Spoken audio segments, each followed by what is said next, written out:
Mesdames et messieurs, bonjour et bienvenue dans cette édition. Rendons-nous tout de suite à New York où le secrétaire général de l'Organisation des Nations Unies a procédé hier matin à l'ouverture du débat général de la 69e Assemblée générale de l'ONU. Plusieurs chefs d'État se sont succédés à la tribune pour livrer leur message essentiellement autour du thème central de la rencontre. Le chef de l'État, le président Alassane Ouattara, a été présent à cette cérémonie d'ouverture. Ouverture également hier à Paris au parc des expositions de la Porte de Versailles de la 36e édition du Salon des professionnels du tourisme Topresa. Un rendez-vous incontournable des professionnels du tourisme qui compte cette année 348 exposants dans la Côte d'Ivoire. Ce salon devrait accueillir quelques 30 000 visiteurs. Notre envoyée spéciale Patricia Oumou nous dit que la délégation ivoirienne, composée de plusieurs professionnels du secteur, s'attelle à vendre la destination Ivoire. Son reportage est commenté pour vous par Serge Coléa. Lieu d'évasion et de rêve, le Topresa embarque ses visiteurs dans un voyage en France, une des destinations touristiques les plus prisées au monde. Animation, conférences, gastronomie, ce salon confirme bien sa position parmi les plus grands événements du tourisme en France. De quoi se réjouir de la pérennité d'un tel événement. Pour l'édition 2014, la Côte d'Ivoire s'invite au parc d'exposition Porte de Versailles. La Côte d'Ivoire est donc présente pour plonger les visiteurs dans un monde de légendes et de traditions culturelles. Le chef de la délégation, le ministre du Tourisme, Roger Kakou, et le directeur général du Côte d'Ivoire Tourisme, Jean-Marie Sommet, ont su, par l'hospitalité légendaire qui caractérise les Ivoiriens, partager joie et sympathie avec certains pays présents à ce salon à travers des visites. Entre autres, le Bénin, le Sénégal et la Mauritanie ont apprécié la visite de Roger Kakou sur leur stand. Échanges, rencontres sont les moments clés qui ont marqué l'ouverture de la 36e édition du Topresa, le salon professionnel du tourisme et des voyages de Paris. Depuis le mois de juin dernier, l'État entreprend de grands travaux d'assainissement sur la baie de Cocody pour lui donner un bien meilleur visage, assurer un écoulement harmonieux des eaux de ruissellement en saison pluvieuse, éviter l'inondation du carrefour de l'Indénié, stabiliser les berges. Ce sont là les résultats attendus par le gouvernement à la fin des travaux.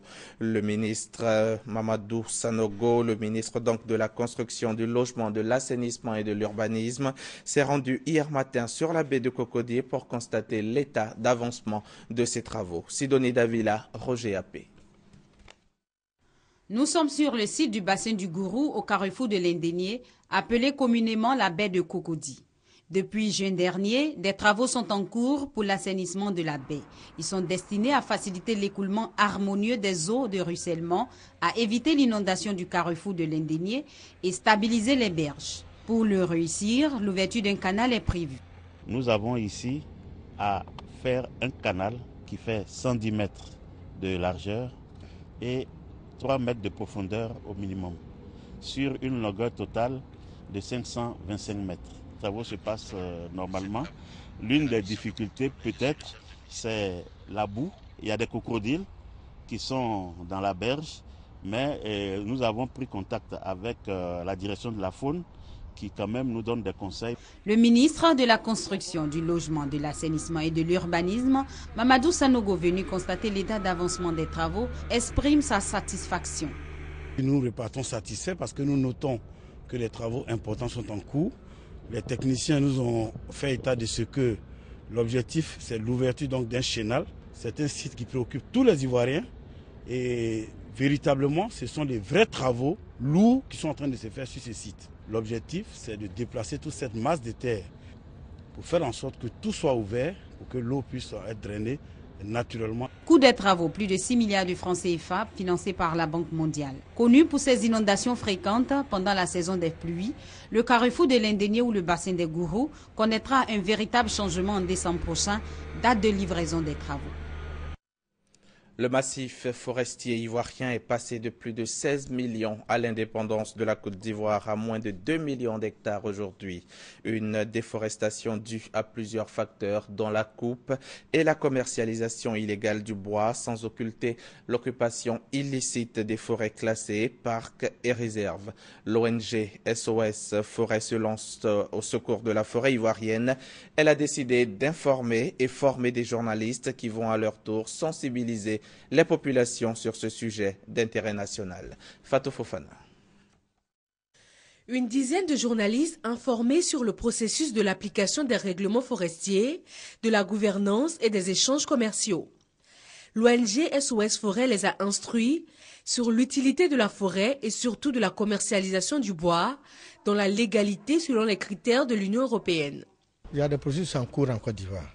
Il y a beaucoup de parties prenantes qui participent. Nous travaillons, mais le grand public n'est pas informé.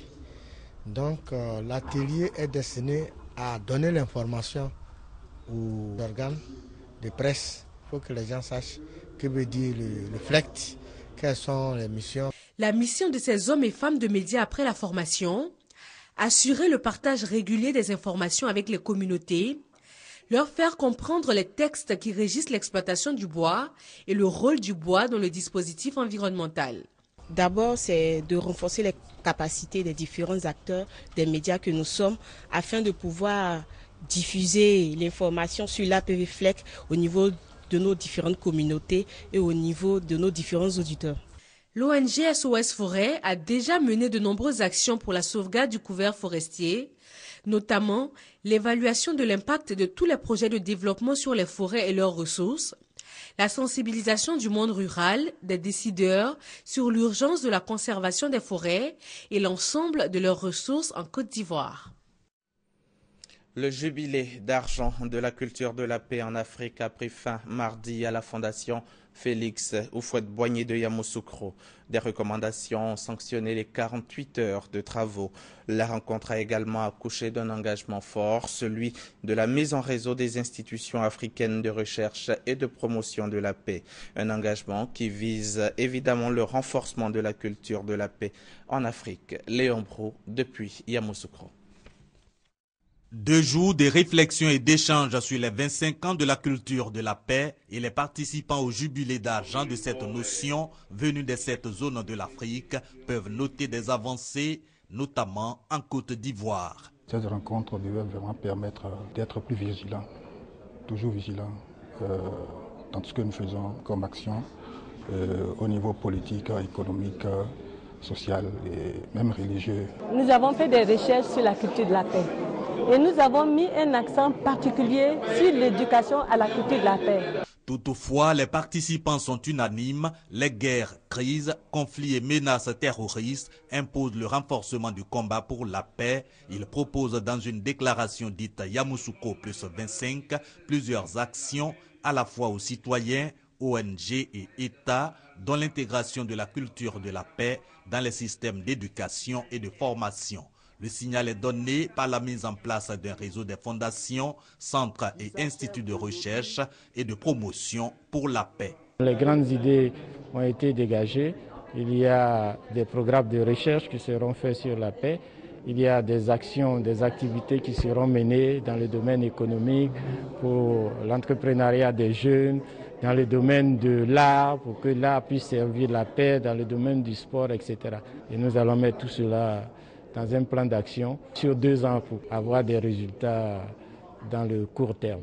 Si la Côte d'Ivoire accueille le siège et le secrétariat permanent de ce réseau, l'Angola en assure la présidence. C'est une initiative de l'Union africaine appuyée par l'UNESCO dont l'avènement ne peut laisser rêver les assoiffés de paix quant à la fin des violences en Afrique et dans le monde. Parmi eux, le ministre Niamien Kounan, représentant sa collègue de l'Éducation nationale, Kandia Kamara. Hors de nos frontières, à présent, le président américain Barack Obama a appelé hier le monde à se joindre à la lutte contre les insurgés du groupe État islamique en Irak et en Syrie, affirmant sa détermination à ne pas céder face aux menaces. Les États-Unis ont mené un total de 198 frappes aériennes en Irak depuis le 8 août et appuyés par leurs alliés, le 20 en Syrie depuis lundi. Des frappes qui déstabilisent l'axe Téhéran, Damas, Hezbollah. La Cour suprême israélienne a ordonné lundi la fermeture d'ici 90 jours d'un centre de rétention où étaient rassemblés quelques 2400 immigrés érythréens et soudanais entrés illégalement en Israël. Ce n'est pas une prison, mais ça y ressemble. Ce centre de rétention situé dans le sud d'Israël regroupe les émigrés clandestins. Près de 2400 Érythréens et Soudanais obligés d'être là tous les jours. Plus pour longtemps, le centre doit fermer d'ici à 3 mois suite à une décision de la Cour suprême. Mais pour les migrants, le problème reste entier. En fait, les choses ne sont pas résolues. Ce n'est pas une solution à notre situation. On savait déjà que ce centre était illégal. Qu'est-ce qui arrivera à tous ces gens? Quel est notre statut ici? Que deviendrons-nous? Régularisation, expulsion, la Cour suprême ne se prononce pas. La loi permettant l'emprisonnement d'un immigré clandestin pendant 1 an sans procès a juste été abrogée. Un premier pas pour les défenseurs des droits de l'homme.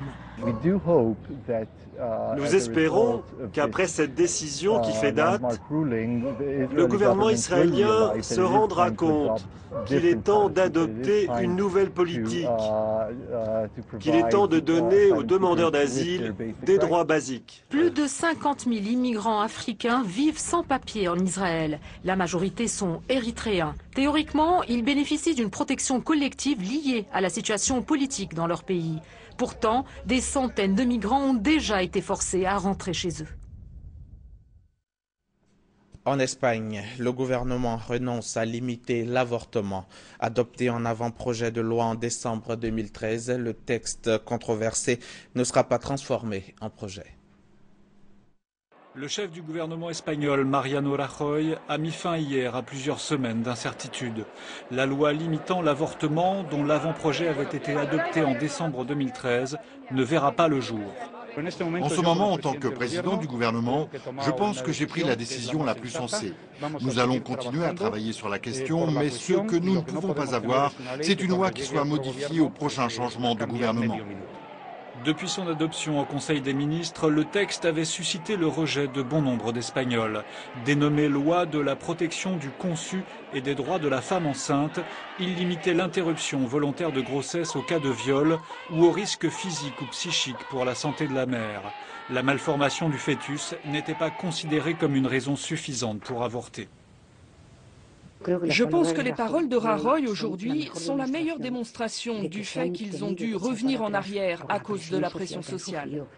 Mais la gauche et les associations de défense des droits des femmes n'étaient pas les seules à rejeter le projet de loi. Au sein même de la droite, le texte avait suscité des critiques. Selon un sondage, 53% des électeurs du Parti populaire y étaient opposés. Face à des échéances électorales en 2015, Mariano Rajoy a donc sacrifié son ministre de la Justice qui portait ce projet de loi depuis le début. Représentant de la frange la plus conservatrice du PP, Alberto Ruiz Gallardón a annoncé hier sa démission et par la même occasion son retrait de la vie politique. Mais les militants anti-avortement ne s'avouent pas vaincus, ils ont décidé de mener la vie dure au gouvernement. Nous allons réagir par une mobilisation sociale constante pour faire bien comprendre au gouvernement et à toutes les forces politiques que des millions d'Espagnols n'admettent pas cette décision. Avant même l'annonce de ce retrait, ils défilaient dans les rues de Madrid pour mettre en garde Mariano Rajoy. Ils ont le soutien de l'épiscopat espagnol. Seule concession faite au mouvement pro-vie, le gouvernement a annoncé qu'il reviendrait sur la possibilité pour les mineurs de 16 à 18 ans d'avorter sans le consentement de leurs parents. Sport, football, pour terminer. La Côte d'Ivoire vient de remporter la Coupe d'Afrique de Maracana qui s'est tenue à Niamey au Niger et les champions viennent de regagner Abidjan. Sachez que le pays s'est classé vice-champion en catégorie vétéran et champion en catégorie senior. Aéroport Félix Houphouët-Boigny, mardi 23 septembre. L'avion transportant les éléphants maracaniers en provenance du Niger vient de fouler le sol ivoirien. À son bord, les dirigeants du Maracana ivoirien, les vice-champions vétérans et les champions seniors de la Coupe d'Afrique des Nations, Niamey 2014. À tour de rôle, ils recevront dans le pavillon ministériel la Kouaba traditionnelle avant d'être consacrés champions par l'offrande symbolique d'une gerbe de fleurs. Mission accomplie selon le chef de la délégation ivoirienne à Niamey. Je dis merci au gouvernement ivoirien, à son président, parce que ce n'était pas simple quand on partait. Et je suis convaincu que suite justement aux démarches qui ont été entreprises à notre absence, très bientôt, la Côte d'Ivoire reconnaissante saura nous valoir ce qu'il faut. À leur sortie du pavillon ministériel, partenaires et supporters sont venus dire merci aux champions et témoigner leur affection au Maracana ivoirien. Cap est ensuite mis sur Yopougon. Au complexe sportif, le Trocapeur Stadium a revêtu ses plus beaux habits. Hommage mérité pour les Maracaniers ivoiriens qui espèrent présenter la coupe aux autorités dans les prochains jours. Fin de ce journal. On a encore rendez-vous demain à 6h30.